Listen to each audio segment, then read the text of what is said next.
Graça e paz, amados irmãos e irmãs. Hoje eu estou aqui para compartilhar com você acerca do nosso tema do ano e o nosso desejo, nosso sonho é uma vez por mês estar aqui trazendo essa reflexão. Hoje o tema é a manifestação da graça e eu quero convidar você para a leitura bíblica no livro de Tito, capítulo 2, a partir do verso 11. Tito, capítulo 2, a partir do verso 11.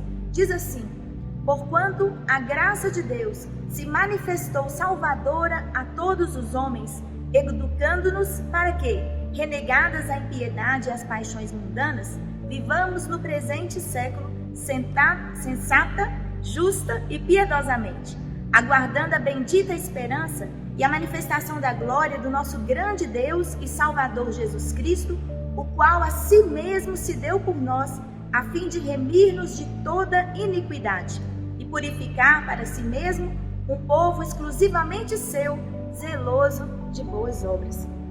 Uma das coisas mais importantes sobre Deus é a sua absoluta transparência de propósitos. Nada do que Deus intentou fazer ao longo da história, Ele escondeu de nós. Inclusive nos profetas se diz que Deus não faz nada sem revelar o seu segredo a eles. O propósito de Deus, seja de bênção ou de castigo, seja de acolhimento ou mesmo de rejeição, Ele nunca deixou de dizer e de avisar antes. Ao criar o ser humano, Deus fez um anúncio: façamos o homem. E quando a situação de pecado ficou intolerável demais e Ele decidiu enviar o dilúvio, Ele também fez vários avisos e chamamentos por meio de Noé antes de fechar a porta. Ao tirar o povo do Egito, nenhuma praga veio sem aviso prévio. Moisés ia ao palácio, dava o recado, esperava a resposta do faraó, a resposta do povo do Egito, e então tudo acontecia. Ao manifestar também as suas bênçãos sobre o novo templo depois da oração de Salomão, nós também vemos o Senhor dar uma série de avisos a ele sobre o que viria acima do povo. E acima de tudo, amados irmãos e irmãs, quando Jesus foi anunciado, Deus também manifestou todas as suas intenções. Muitos alertas, para a gente usar a linguagem de hoje, né? Muitos avisos de spoiler estão por toda a Bíblia. Deus já nos contou, inclusive, o fim da história. Deus anuncia as suas intenções, porque Ele anseia por uma resposta favorável da nossa parte. Porque Deus quer se comunicar. E quando Deus decide fazer isso, Ele quer estabelecer um relacionamento conosco. É por essa razão que Ele fala conosco. E se a linguagem divina não podia ser interpretada pelos seres humanos mortais, então essa linguagem mesma foi traduzida em humanidade. E é Jesus Cristo que manifesta a glória de Deus. Jesus, como nós já vimos, a origem da graça.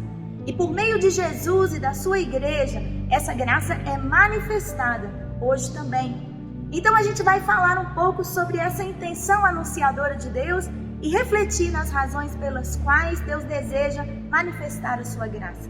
Eu quero tratar isso com você hoje a partir de 3 pontos. O primeiro ponto que eu quero tratar é que existe um princípio da graça.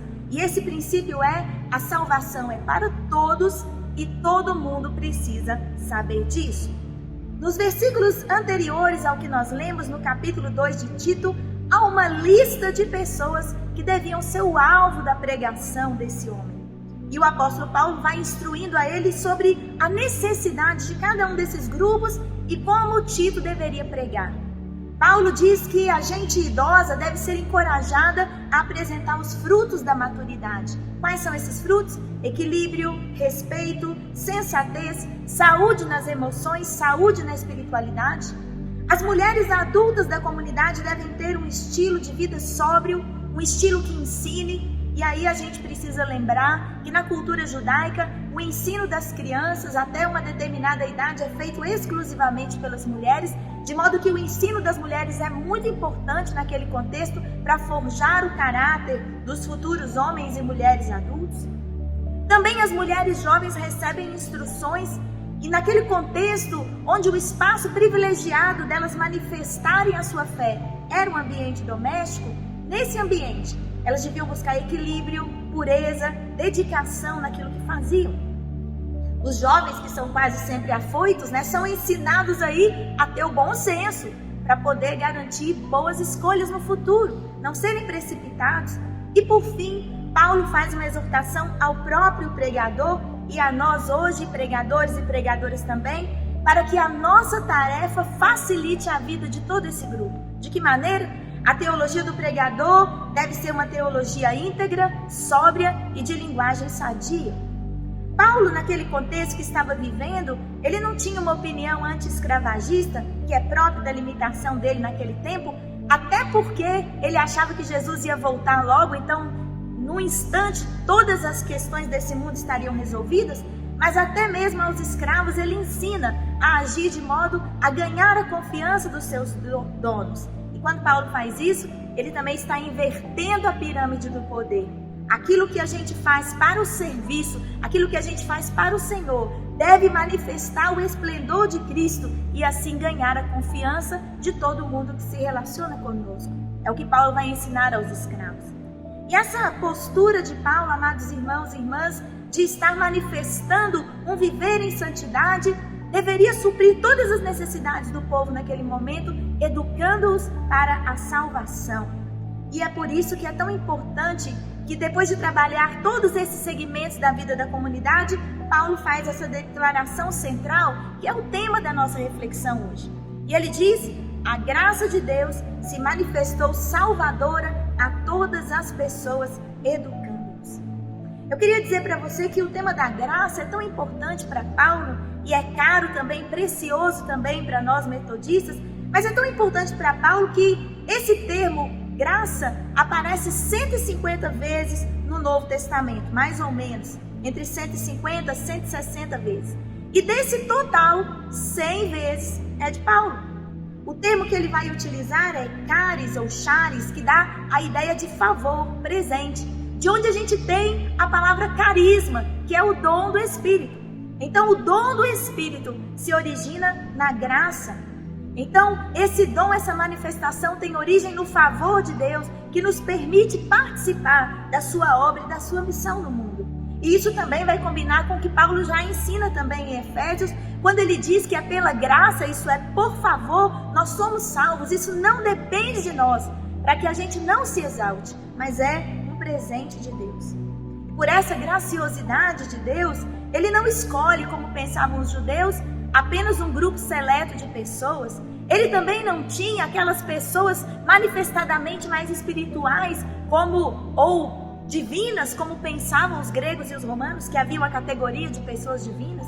Mas Deus escolhe todas as pessoas. Ele quer salvar todas as pessoas e Ele acolhe todas as pessoas. Por isso, o princípio da graça é exatamente na sua ideia de favor se estender a quem Deus desejar. E Deus estende a sua graça a todas as pessoas. Por isso, nós temos que nos preocupar com a tarefa da evangelização também a todas as pessoas.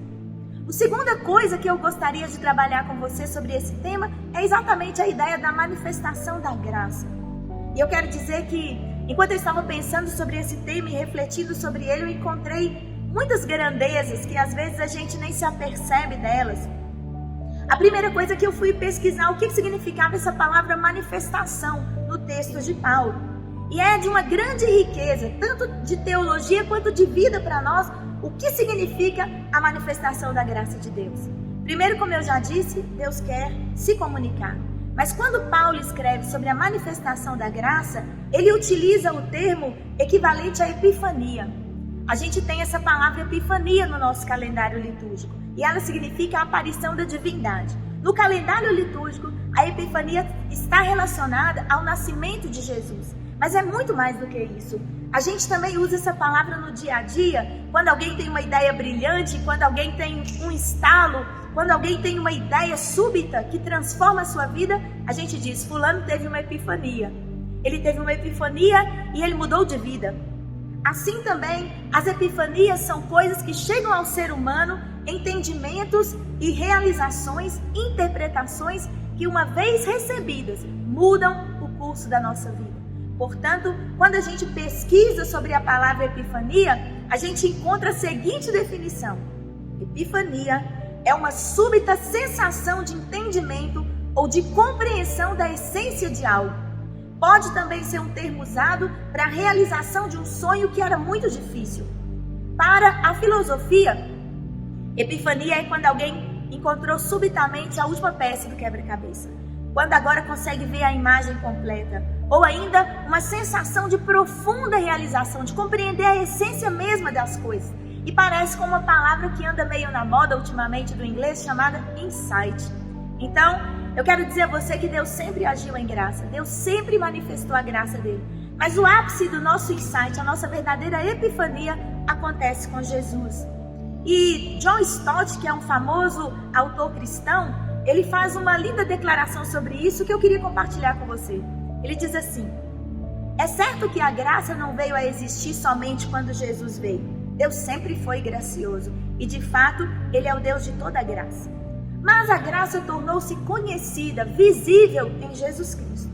A graça salvadora de Deus, que nos foi dada antes do início do tempo, agora foi revelada pela manifestação de nosso Senhor Jesus Cristo. Ela foi esplendorosamente mostrada no seu humilde nascimento, em suas graciosas palavras e em seus atos movidos de compaixão, mas sobretudo em sua morte expiatória. Jesus mesmo era cheio de graça. Sua vinda foi, acima de tudo, uma epifania da graça salvadora, da graça que traz salvação. Ela se manifestou salvadora a todos os homens, no sentido de que passou a ser publicamente oferecida a todos, até mesmo aos escravos daquele tempo. Quando a graça de Deus se manifesta, quando acontece esse insight, quando acontece essa revelação, você descobre o seu propósito de vida.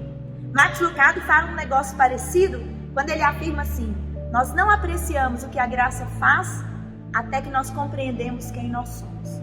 Ao compreender quem nós somos, nós entendemos o que é a graça e passamos a apreciar a graça. A manifestação da graça então acontece diante desse cair em si do filho pródigo, que volta para a casa do pai e quando ele chega lá, ele encontra o pai à sua espera. A graça se manifesta quando Isaías entra no templo e, ao se sentir tão pecador, ele ouve a voz de Deus dizendo que um anjo vai tocar agora a sua boca e o seu pecado vai ser retirado. A graça se manifesta quando os olhos cansados de Simeão recaem sobre o menino que Maria traz no templo e aí, de uma certa forma, ele diz assim: agora eu posso até morrer, porque a minha vida se tornou completa, eu encontrei a minha realização. A graça se manifesta quando a mulher samaritana assume que tem um estilo de vida duvidoso e escuta de Jesus: eu sou o Cristo, o Messias, esse mesmo que você estava esperando, eu mesmo que falo contigo. E quando o desespero toma conta de Maria à beira do túmulo e ela escuta Jesus chamá-la pelo nome, de repente ela reconhece Jesus. É a graça. A graça nos abre as portas da eternidade. A graça permite que nós possamos ver a nós mesmos como nós somos e a Cristo como Ele é. A graça é epifânica e se manifesta porque a graça dá a visão e se dá a ver. E aí, amados irmãos e irmãs, vem o terceiro ponto para nós dessa reflexão. Quando a graça se manifesta, ela nos educa. William Hendrickson, ele escreve um comentário sobre o livro de Tito, nesse trecho, e ele afirma assim: em todas as demais partes do Novo Testamento, a palavra salvadora, quando precedida pelo artigo e usada como substantivo, significa salvação. Isso aparece em Lucas 2,30, em Lucas 3,6, em Atos 28, em Efésios 6,17. E é uma salvação no sentido espiritual do termo. Daí também em Tito, o significado é: a graça de Deus faz a sua aparição trazendo salvação. A graça veio resgatar o homem e a mulher do maior mal possível, a saber, a maldição de Deus sobre o pecado, e conceder-lhe o maior benefício possível, a saber, a bênção de Deus para a alma e para o corpo por toda a eternidade. Mas a verdade é que ter a epifania da graça pode dar a gente aquele impulso inicial, mas a graça quer ir além. A graça quer educar. Educar para quê? Educar para que o conteúdo da salvação apareça na nossa vida. Paulo afirma que o objetivo da graça é dar a gente uma vida boa nesse mundo e dar a gente acesso à vida eterna em Cristo. É para nos dar resiliência e esperança para a gente aguentar esses tempos difíceis, tempos que Tito viveu, tempos que nós estamos vivendo hoje. A graça é para nos dar resiliência, para a gente ter certeza de que há algo a mais para nós que Jesus foi preparar, como ele fala no Evangelho de João. A graça é a nossa alavanca quando a gente precisa de impulso para ir além. E a nossa âncora quando a gente está à deriva nos problemas da nossa vida. A graça é a bússola que dá a gente direção, mas ela também é peso para a gente não sair agitado pelo vento de qualquer doutrina. A graça dá a medida, a graça educa. Não é à toa que muita gente estudiosa da Bíblia vê uma equivalência de sentido teológico entre a graça em Paulo e o amor em João. Ambos são ativos para fazer a gente compreender qual é o conteúdo da nossa vida e qual o princípio que rege a relação da gente nesse mundo com Deus, com as pessoas, com a gente mesmo. E amados irmãos e irmãs, qual é o resultado dessa ação da graça, desse princípio da graça, dessa manifestação da graça e dessa educação da graça? Eu quero aqui fazer uma pequena brincadeira com você. Eu quero lhe dizer que a manifestação da graça de Deus nos manifesta. E eu quero dizer isso à luz de Colossenses 3, versículos 3 e 4, que diz: porque vocês morreram e a vida de vocês está escondida com Cristo em Deus. Quando Cristo, que é a vossa vida, for manifestado, também vos manifestareis com Ele em glória. Então há uma vida escondida para nós em Deus. Nós temos vislumbres dessa vida nesse mundo, mas ela só vai ter a sua aparição final, sua epifania total, sua manifestação completa quando Cristo voltar, porque ali serão manifestos todos os planos de Deus para nós. Essa é uma revelação tão profunda que uma vez Jesus disse para os seus discípulos: quando eu for e eu voltar, nada vocês vão me perguntar. E eu não sei você, mas eu tenho tantas perguntas para Deus, tenho tanta curiosidade, eu tenho tanta coisa na minha mente, mas quando finalmente eu puder perguntar, eu não vou mais precisar perguntar.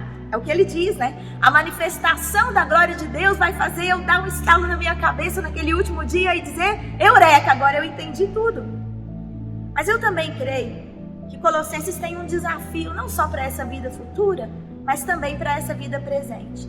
Quando Cristo é manifestado a você, agora mesmo, nesse mundo, nessa vida, nesse tempo em que você está, e você entende quem você é, você entende quem Jesus é, o que você foi criado para ser e como Cristo restaura o propósito de Deus em você, imediatamente você se manifesta também. Você se manifesta como filho e filha de Deus. Você se manifesta como proclamador e proclamadora da graça. Você se torna um megafone de Deus, tornando real, visível, tangível, palpável a mudança na sua vida para muita gente que ainda está, como diz Isaías, assentado nas regiões das trevas. A grande luz vem para eles porque você se torna um farol. E por isso, meu irmão, minha irmã, nesse dia de pensarmos sobre a manifestação da graça, eu quero te desafiar. Eu quero desafiar você a receber de Deus, o Pai das luzes, essa manifestação da graça. E eu quero reconhecer que eu e você temos estado acomodados. Acho que a gente está pensando que a nossa vida está muito confortável. Eu acho que às vezes falta para a gente uma verdadeira iluminação, um eureka, uma abertura de olhos para o que Deus tem feito na nossa vida. E porque a gente não teve essa manifestação ativa em nós, ou porque a gente perdeu ela de vista em algum momento, nós tornamos a nos acomodar e a nos esquecer. Mas quando a manifestação da graça é assim tão explosiva para nós, nós também nos manifestamos para as outras pessoas como testemunhas do que Jesus fez. E a evangelização se torna algo natural para a gente, algo do nosso dia a dia. Nós queremos falar sobre Jesus porque nós estamos deslumbrados com essa manifestação, com essa descoberta que nós fizemos. E eu quero convidar você ou a descobrir Jesus hoje, ou a redescobrir Jesus hoje. A se alegrar, a ter um insight, uma manifestação, uma epifania dessa graça e sentir-se motivado a proclamar a todo mundo. Porque quando essa graça se manifesta a outras pessoas, nós nos tornamos uma epifania de Deus. Deus se revela através de nós, como se revelou através de Cristo, porque nós somos discípulos e discípulas de Jesus e somos como Ele é e devemos ser como Ele é. E eu quero que você entre nessa jornada e quero terminar proferindo uma palavra que para mim é uma promessa grandiosa de Deus para quem quer se tornar uma manifestação da graça dele. A vereda dos justos é como a luz da aurora que vai brilhando mais e mais até ser dia perfeito. Eu oro para que Deus torne a sua vida um dia perfeito. Eu oro para que Deus coloque o sol da justiça dele sobre você e que você se torne luz do mundo para todas as pessoas que se encontrarem com você. Jesus foi a primeira manifestação da graça. Hoje é o tempo de você tornar-se manifestação também. Seja como Jesus. Que Deus te abençoe.